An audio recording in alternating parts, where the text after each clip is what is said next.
በስመ አብ ወወልድ ወመንፈስ ቅዱስ አሐዱ አምላክ አሜን። አባቶቼ ካህናት፣ ወንድሞቼ ዲያቆናት፣ አባቶቼ፣ እናቶቼ፣ ወንድሞቼ፣ እህቶቼ እንደምን አደራችሁ? አሜን። የአምላካችን የወዳጃችን የአፍቃሪያችን የጌታችን የኢየሱስ ክርስቶስ ስሙ ከአባቱ ጋር ከመንፈስ ቅዱስ ጋር ከአጽናፍ እስከ አጽናፍ ከዘላለም እስከ ዘላለም የተመሰገነ ይሁን። የዛሬው ትምህርታችን በቅዳሴው ሰዓት ስለተነበበው ወንጌል ይሆናል። አሁን በእንግሊዝኛ የተማርነውን በአማርኛ ደግሞ እንማማረዋለን። ይህን ክፍል የምናገኘው በሉቃስ ወንጌል ምዕራፍ 12 ከቁጥር 13 ጀምሮ ነው። እንደዚህ ይላል። ከሕዝቡም አንድ ሰው መምህር ሆይ ርስቱን ከእኔ ጋር እንዲካፈል ለወንድሜ ንገረው አለው። እርሱም አንተ ሰው ፈራጅና አካፋይ በላያችሁ ላይ እንደሆነ ማን ሾመኝ አለው። የሰው ሕይወት በገንዘቡ ብዛት አይደለምና ተጠንቀቁ፣ ከመጎምጀትም ሁሉ ተጠበቁ አላቸው።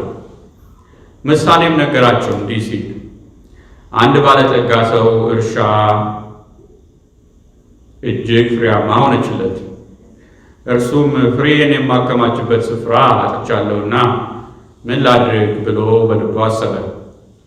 እንዲህ አደርጋለሁ፣ ጎተራዬን አፍርሼ ሌላ የሚበልጥ እሠራለሁ፣ በዚያም ፍሬዬንና በረከቴን ሁሉ አከማቻለሁ። ነፍሴንም አንቺ ነፍሴ ለብዙ ዘመን የሚቀር ብዙ በረከት አለሽ፣ እረፊ፣ ብዪ፣ ጠጪ፣ ደስ ይበልሽ እላታለሁ አለው። እግዚአብሔር ግን አንተ ሰነፍ፣ በዚች ሌሊት ነፍስህን ከአንተ ሊወስዷት ይፈልጓታል። ይህስ የሰበሰብኸው ለማን ይሆናል አለው። ለራሱ ገንዘብ የሚያከማች በእግዚአብሔር ዘንድ ባለጠጋ ያልሆነ እንዲህ ነው ይለናል። እግዚአብሔር አምላካችን ስለ ቃሉ የተመሰገነ ነው።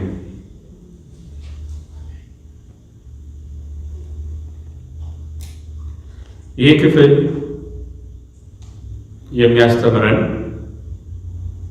ልባችን የት መሆን እንዳለበት፣ ልባችን ምን መፈለግ እንዳለበት፣ ልባችን ምን መጠማት እንዳለበት የሚያስተምረን ክፍል ነው እና ወደ ጌታችን ወደ ኢየሱስ ክርስቶስ አንድ ሰው ወደ ጌታችን መጥቶ ወንድሜ ከርስቱ አላካፍልህም አለኝ። አባትና እናት ብዙ ሰርተው ለልጆቻቸው ርስት እንደሚያካፍሉ እንደሚሰጡ የዚህ ሰው ወንድሙ ርስቱ በሙሉ የኔ ነው ለአንተ አልሰጥህም ብሎ ሲከለክለው እናያለን እና ፍረድልኝ፣ ይሄ ለእኔ የሚገባኝ ርስት ነው ብሎ ወደ ጌታችን መጣ። ጌታችን አንተ ሰው ፈራጅና አካፋይ በላያችሁ እንደሆን ማን ሾመኝ አለ። ከዛ ደግሞ ማስጠንቀቂያ ተናገረ። የሰው ሕይወት በገንዘቡ ብዛት አይደለምና ተጠንቀቁ ብሎ አስጠነቀቀ። ጌታችን ምድራዊ ርስትን ሊያካፍል አልመጣም። ምድራዊ ገንዘብን ሊሰጠን፣ ሊያበዛልን፣ ሊያትረፈርፍልን አይደለም የመጣው። እንዲያውም እሱ የመረጣቸው ሐዋርያትን ስናያቸው ድሆች ነበሩ። ድሆች ሆነው ነው የቀጠሉት። እርሱን ራሱን ስናየው፣ እመቤታችንን ስናያት፣ እሱን ሲከተሉ የነበሩትን አባቶች ስናያቸው ድሆች ነበሩ። ድሆች ሆነው ነው የኖሩት። ስለዚህ እግዚአብሔር ወይም ጌታችን ምድራዊ ርስትን ሊያካፍል አይደለም የመጣው። ሰማያዊ ስለሆነ ሰማያዊውን ርስት፣ መንግሥተ ሰማያትን፣ ሰማያዊውን በረከት ሊያበዛልን ሊያትረፈርፍልን ነው የመጣው። ስለዚህ ይህ ሰው ስለ ምድራዊ ርስት ሲጠይቀው ጌታችን አንተ ሰው ፈራጅና አካፋይ በላያችሁ እንደሆን ማን ሾመኛ? ጌታችን እግዚአብሔር ነው። እሱ ከሁሉም ይበልጥ ነው። በሁሉ ላይ ስልጣን አለው። ስለምን ማን ሾመኝ ያለው ስንል እኔ በምድራዊ ነገር ላይ ለምድራዊ ነገር አይደለም የመጣሁት ለሰማያዊ ነው ሲለው ማን ሾመኝ ሲለው እናገኛለን ማለት ነው። ከዛ ማስጠንቀቂያ ሰጠው። ለሱ መጠገን፣ ለዛ ሰው መጠገን። የሰው ሕይወት በገንዘቡ ብዛት አይደለምና ተጠንቀቁ ወይም ተጠንቀቅ ወይም ተጠንቀቂ ይለናል።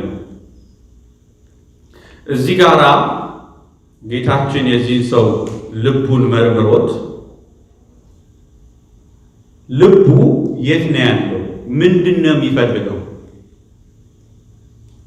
ብሎ ሲያይ ልቡ የሰማዩን ነገር ክርስቶስ ሊሰጠው የመጣውን ነገር ሳይሆን አጥብቆ የሚመኘው የሚጠማው የሚፈልገው ትልቅ ቦታ የሰጠው ገንዘብን ነበር። ለዛም ነው ያ ልብ ስለ ርስት የተጨነቀው የነበረው።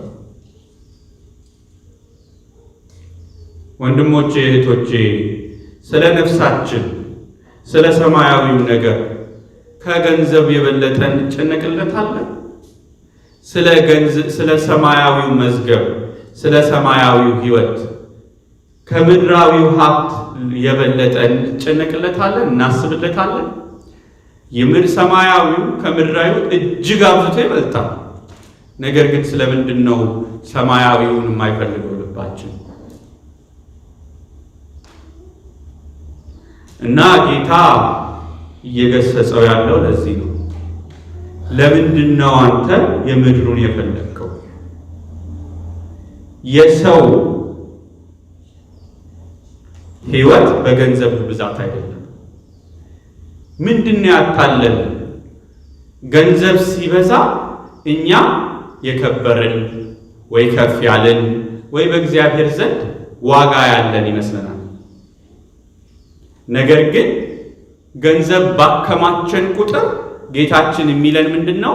እርሱ ድሃ ነው ነው የሚለን። ሀብታም ያልሆነ ባለጸጋ ያልሆነ በእግዚአብሔር ዘንድ እርሱ ለራሱ ገንዘብ የሚያከማች ነው ይላል። እሱም ቁጥር 21 ላይ ነው። ለራሱ ገንዘብ የሚያከማች በእግዚአብሔር ዘንድም ባለጠጋ ያልሆነ እንዲህ ነው ይለናል።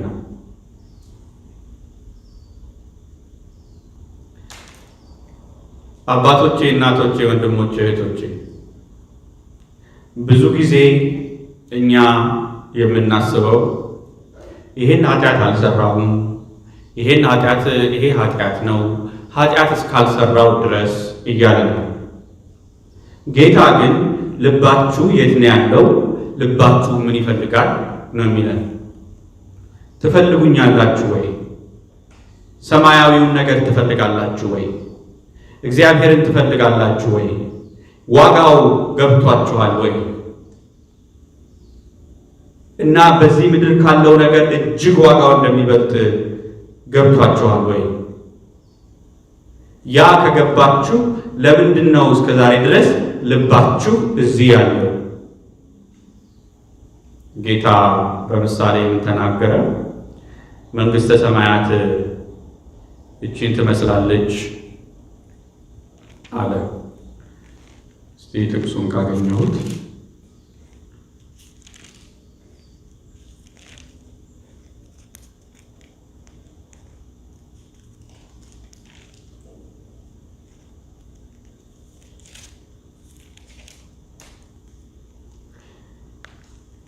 ደግሞ መንግሥተ ሰማያት ማቴዎስ ወንጌል ምዕራፍ 13 ቁጥር 44 ላይ ደግሞ መንግሥተ ሰማያት በእርሻ ውስጥ የተሰወረን መዝገብ ትመስላለች።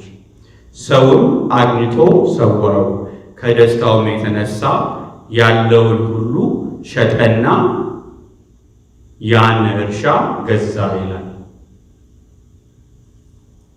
ደግሞ መንግሥተ ሰማያት በእርሻ ውስጥ የተሰወረን መዝገብ ትመስላለች።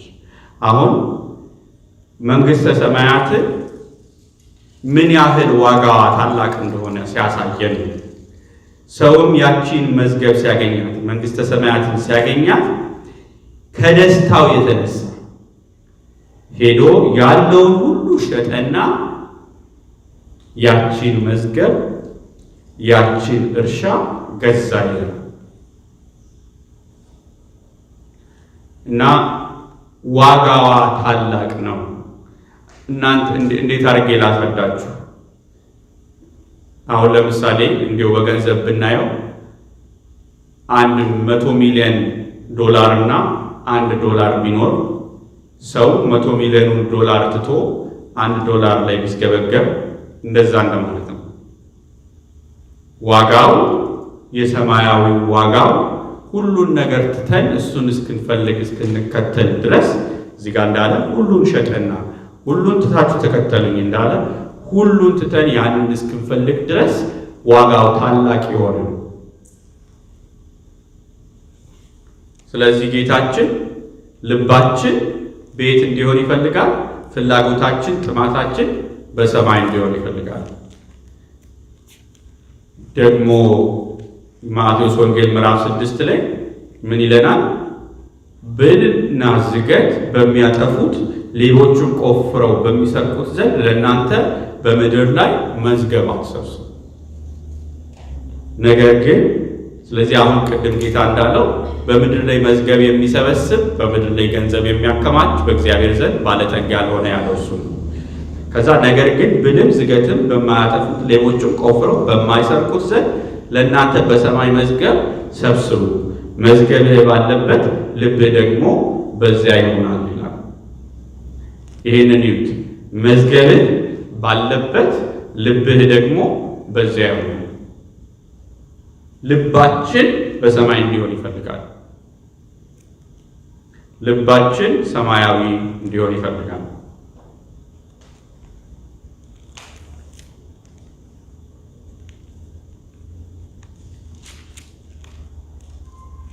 ይሄንን ለማስረዳት ጌታችን ምሳሌ ሰጠ። የተናገረውን ያስተማረውን በምሳሌ ደግሞ የበለጠ እንድንረዳው አስተማረ። ሉቃስ ወንጌል ምዕራፍ 12 ላይ ማለት ነው። እና ያስተማረን ነገር ምንድን ነው? ምሳሌው ምንድን ነው? አንድ ሰው እርሻ ነበር እና እርሻው በጣም አፈራችለት።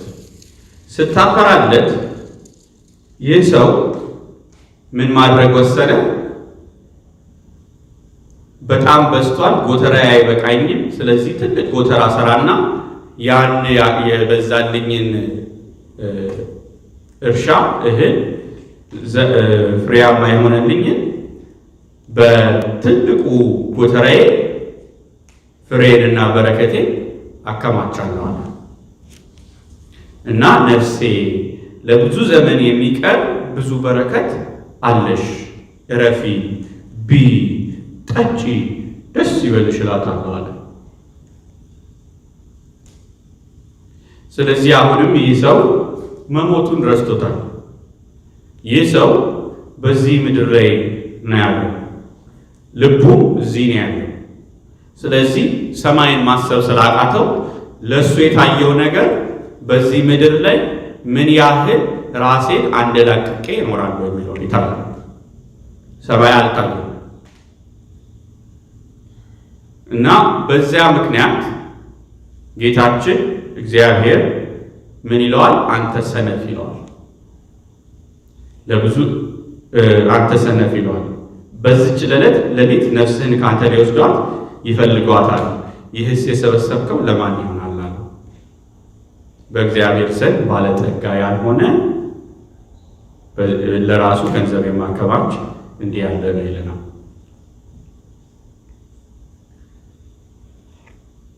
ችግራችን እዚህ ጋር የሚያሳየን ምንድን ነው?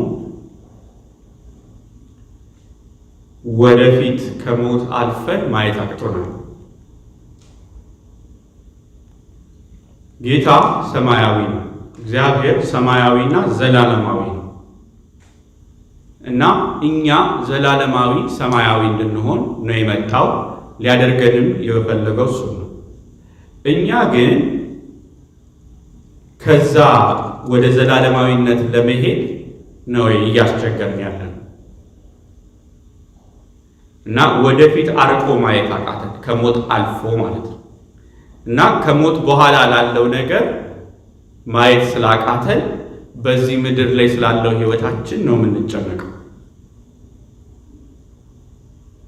በዚህ ምድር ላይ ስላለው ሀብታችን፣ ስለ ገንዘባችን፣ ስለ ማከማቸታችን እና ከዚህ በኋላ ጭንቀት የለብኝም እኔ ሞልቶኛል እንደማለት ነው። እዚህ ጋር እረፍ፣ ከዚህ በኋላ ምን ችግር አለብኝ?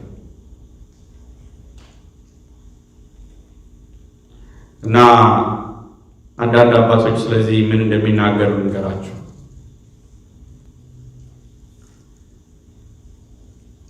ቅዱስ ቄርሎስ ይህ ሰው ሰማያዊውን ነገር ማከማቸት ትቶ ምድራዊውን ነገር አከማቸ ይለናል እና በዚህ ምክንያት ጌታችን ሰነፍ አለው ይለናል። ቅዱስ ባስልዮስ ደግሞ እግዚአብሔር ያዘዘን ትእዛዝ አለ። ይህ ትእዛዝ የመጀመሪያው እግዚአብሔርን አምላክህን በፍጹም ልብህ፣ በፍጹም ሐሳብህ፣ በፍጹም ኃይልህ፣ በፍጹም ነፍስህ ውደድ የሚል ነው። ከዛ ቀጥሎ ያለው ደግሞ ወንድምህን እንደ ራስ አድርገህ ውደድ የሚል ነው። እንደምታውቁት ይሄ ወንድምህ የሚለው ከአባትና ከእናታችን በዚህ ምድር ካለው አባትና እናታችን የተወለደውን ወንድማችንን ብቻ አይደለም፣ ግን የሰው ወገን የአዳም ልጅ የሆነው በሙሉ ወንድማችን እህታችን ይባላል። ልክ እኛን የሚመስል በሙሉ ሰው የሆነ በሙሉ ወንድም እህት ይባላል። ስለዚህ ወንድምህን ሰው የሰውን ልጅ እንደ ራስ አድርገህ ምን የሚል ትእዛዝ አለ?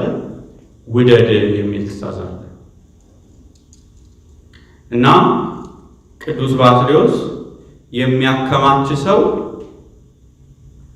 ራሱን ከወንድሙ አብልጦ ይወዳል። ስለዚህ የጌታን ዋናን ትእዛዝ አፍርሷል ይለናል። ለምን? እዚህ ጋራ የተራበ ወንድም ካለን እኔ ትርፍ ካለኝ ከበላው ከጠጣው ወንድሜን እንደ ራሴ አድርጌ የምወደው ከሆነ እኔ ደግሞ እሱ ተርቦ እያለ እኔ ቆይ ለነገ አይደለም እሱ ይብላና ነው። ለምን? እኔና እሱን ከኔ እኩል አድርጌ ስለምወደው ራሴን የበለጠ አድርጌ ከወደድኩት ግን ለነገ ለዛሬ ዓመት እስከ 10 ዓመት አከማቻለሁ ማለት ነው። ለወንድሜ ግን አልሰጠው። ለምን? እኔ የራሴን ነው የምወደው። እኔ የራሴን ፍላጎት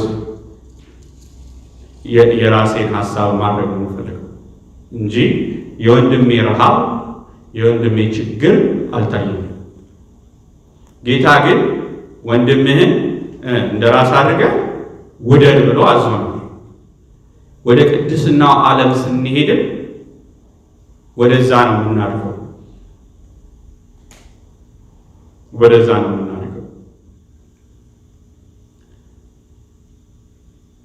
መጽሐፍ ቅዱስ የሚያስተምረን ነገር አለ። ይህ ሰው በረከት በዛለት፣ ገንዘብ በዛለት። ያ እንዲሆንለት ያደረገ እግዚአብሔር ነው። ስለዚህ በአንተ እጅ ለወንድምህ ለእህቶችህ ልመግባቸው፣ ላበላቸው፣ ላጠጣቸው እወዳለሁ እያለ ነው እግዚአብሔር። እኛ ግን ያንን በረከት ለወንድሞቻችን እንደመስጠት፣ ለድሃው እንደመስጠት፣ ለተራበው እንደመስጠት፣ ለተቸገረው እንደመስጠት ለራሳችን ስናከማቸው በእግዚአብሔር ፊት ቁጣ ነው የሚመጣው። አንተ ሰነፍ ነው ይላል እና የተሰጠን የኛ አይደለም የእግዚአብሔር ነው። አንድ አባት ምን ይላሉ? ወደዚህ ዓለም ስትመጡ ባዶአችሁን ነው የመጣችሁት፣ ስትሄዱ ባዶአችሁን ነው የምትሄዱት። ስለዚህ በዚህ ምድር ያላችሁ ነገር በሙሉ የኔ ነው ልትሉ አትችሉ። ስላልሆነ ለምን ጥላችሁ ትሄዳላችሁ? ስትመጡ ባዶአችሁን ነው የመጣችሁት። ስለዚህ እግዚአብሔር የሚሰጠን በሙሉ የእግዚአብሔር ነው። የእግዚአብሔርን ገንዘብ እግዚአብሔር የሰጠንን ደግሞ ኃላፊነት ወስደን መጠቀም አለብን። ከተስገበገብን ግን በእግዚአብሔር ዘንድ ቁጣ ነው የሚመጣው። ስለዚህ ይሄንን ነው ጌታችን እያስተማረ ያለው። ለድሃ ስጡ፣ እኔ ሳበዛላችሁ። መብዛቱ እኮ ችግር የለውም፣ መስራትም ችግር የለውም። እርሻው መብዛቱ ችግር አለ አይደለም መጽሐፉ። ጌታችንም አላለ። ችግሩ አጠቃቀሙ ላይ ነው። ስንስገበገብ ለእኔ ስንል ለወንድማችን ሳናዝን ስንቀር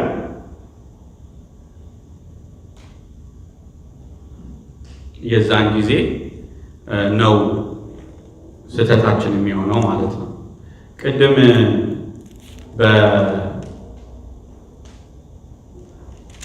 በመልእክት ላይ የያዕቆብ መልእክት ምዕራፍ 12 ስናነበው ምን ብለን ነበር ያነበብነው?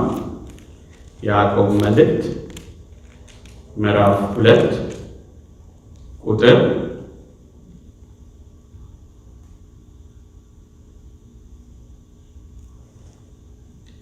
14 ላይ ወንድሞቼ ሆይ እምነት አለኝ የሚል ሥራ ግን የሌለው ሰው ቢኖር ምን ይጠቅመዋል ካለና ወንድም ወይም እህት ራቁታቸውን ቢሆኑ የዕለት ምግብን ቢያጡ ከእናንተ አንዱ በደህና ሂዱ፣ እሳት ሙቁ፣ ጥገቡም ቢላቸው ለሰውነት ግን የሚያስፈልጉትን ባትሰጧቸው ምን ይጠቅማቸዋል? እንደዚሁም ሥራ የሌለው እምነት ቢኖር በራሱ የሞተ ነው ይላል። ቅዱስ ዮሐንስም በዚህ ምድር ላይ ባለ ነገር የተቸገረን አይቶ የማይሰጠው ቢኖር ይሄ ክርስትና አይደለም ይለናል።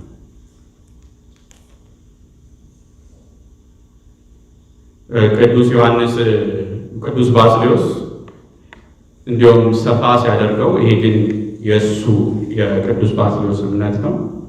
በዚህ ምድር ላይ እንደምታውቁት በጣም ድሃ አለ፣ ደግሞ በጣም ሀብታም አለ።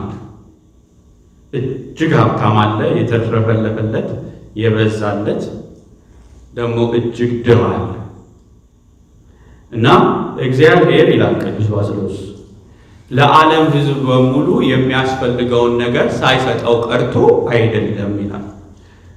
ለዓለም ሕዝብ በሙሉ ለሕዝቡ በሙሉ የሚያስፈልገውን እግዚአብሔር ሰጥቷል። ነገር ግን አንዳንድ ሰዎች እግዚአብሔር የሰጠውን ለራሳቸው ሰብስበው ክፉ በመሆናቸው የተነሳ ድሆች አሉ ይለናል። ስለዚህ ቅዱስ ዮሐንስ አፈወርቅ ምን ይለናል? ያ ያከማቸኸው ገንዘብ፣ ያ የሰበሰብከው ገንዘብ ከድሃ የሰረከው ነው ይላል።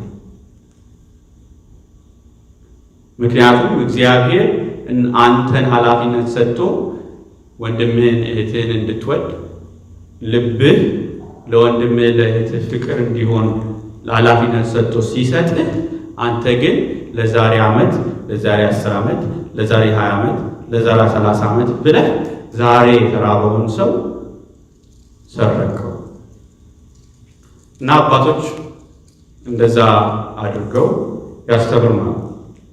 እና ጌታችን ከዚህ በኋላ የሚጠየቀውን ጥያቄ ይመልስልናል። ብዙዎቻችን የምናስበው እንዴት ይሆናል ይሄ? ለነገስ ምን እበላለሁ? ነገስ እኔ ምን እጠጣለሁ ብለን ልናስብ ይችላል። ዛሬ ለወንድሜ ለተራበው ከሰጠሁት እኔ ነገ ምን እበላለሁ ብለን ልንጨነቅ እንችላለን። ከዛ ጌታችን ለዛ መልስ እዛው ከዛ ምዕራፍ 12 ቁጥር 21 ቀጥሎ ይነግራቸዋል። ለደቀ መዛሙርቱ እንዲህ አለ፣ ስለዚህ እላችኋለሁ ለነፍሳችሁ በምትበሉት ወይም በሰውነታችሁ በምትበሉት አትጨነቁ። ነፍስ ከመብል ሰውነትም ከልብስ ይበልጣል። ቁራዎቹን ተመልከቱ፣ አይዘሩም፣ አያጭዱም፣ ዕቃ ቤትም ወይም ጎተራ የላቸውም፣ እግዚአብሔር ይመግባቸዋል። ጎተራ የላቸውም፣ እግዚአብሔር ይመግባቸዋል። እናንተስ ከወፎች እንዴት ትበልጣላችሁ? ከእናንተ ተጨንቆ በቁመቱ ላይ 1 ክንድ መጨመር የሚችል ማን ነው? እንግዲህ ትንሹን ነገርስ እንኳ የማትችሉ ከሆናችሁ ስለምን በሌላ ትጨነቃላችሁ? አበቦችን እንዴት እንዲያደርጉ ተመልከቱ፣ አይደክሙ፣ አይፈትሉ። ነገር ግን እላችኋለሁ ሰለሞንስ እንኳ በክብሩ ሁሉ ከነዚህ እንደ አንዲቱ አልለበሰም። እግዚአብሔር ግን ዛሬ ያለውን ነገ ወደ እቶን የሚጣለውን በሜዳ የሆነውን ሳር እንዲህ የሚያለብሰው ከሆነ እናንተ እምነት የጎደላችሁ ስለ ነገ እግዚአብሔርን ስለማናምኑ ነው። እናንተ እምነት የጎደላችሁ እናንተንም ስማ ይልቁንስ እንዴት! እናንተ የምትበሉትን የምትጠጡትን አስፈልጉ፣ አታወላውሉ። ይህንስ ሁሉ በዓለም ሁሉ አሕዛብ ይፈልጉታልና የእናንተም አባት ይህን እንዲያስፈልጋችሁ ያውቃል። ዳሩ ግን መንግሥቱን ፈልጉ፣ ይህም ሁሉ ይጨመርላችኋል። ስለዚህ ዛሬ ለወንድማችን ስናስብ እኔ እሱ ዛሬ ተርቦ ለእኔ ለነገ አልጨነቅም ስንል እግዚአብሔር ደግሞ ወፎች ጎተራ ሳይሰበስቡ እንደሚመግባቸው እኛንም ይመግበናል። ስለዚህ አትጨነቁ፣ እኔ አለሁ።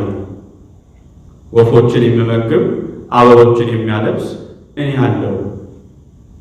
ስለዚህ ለወንድማችሁ ለእህታችሁ ዛሬ ለሌለው ስጡ፣ ለነገ ደግሞ ዛሬ የሰጠኋችሁ ነገ እሰጣችኋለሁ ብሎ በእግዚአብሔር ላይ እምነታችንን እንድጥል እግዚአብሔር አምላካችን ጌታችን ኢየሱስ ክርስቶስ ያስተምረናል።